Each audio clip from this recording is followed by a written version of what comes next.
C'est au milieu des champs, là où doit sortir de terre Europa City, que les opposants au projet ont donné rendez-vous à la presse.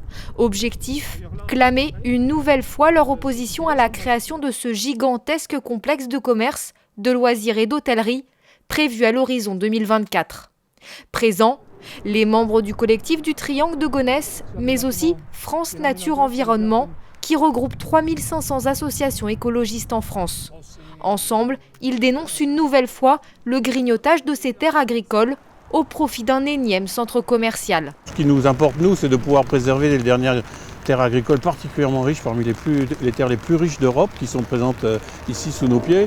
Et ces terres jouent un rôle extrêmement important, par exemple en matière de séquestration de carbone, en matière de biodiversité. C'est parmi les sols les plus riches en biodiversité de toute la France. Et donc l'Île-de-France a encore besoin de terres qui soient les plus proches possibles des populations, plutôt que de repousser en permanence ces zones de production alimentaire le plus loin possible de Paris.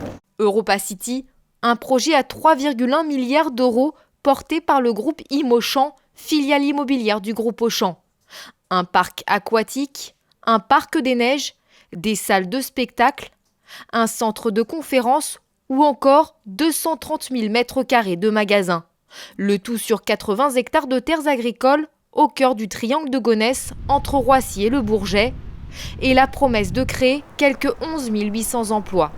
Un chiffre auquel ne croient pas ses opposants. On nous annonce des emplois certainement en surnombre.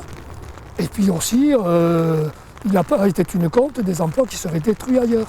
C'est quand même avant tout sur l'impact que ça aura sur le tissu commercial et sur la constitution de nos villes, avec aussi destruction à la fois des grands centres commerciaux qu'il y a tout autour, mais aussi destruction des commerces qu'il y a dans les centres-villes, ceux qui subsistent encore dans des communes comme Aulnay par exemple.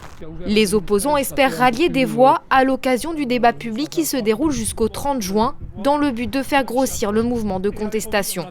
Leur pétition, lancée au début de la concertation, rassemble à ce jour quelques 2200 signatures.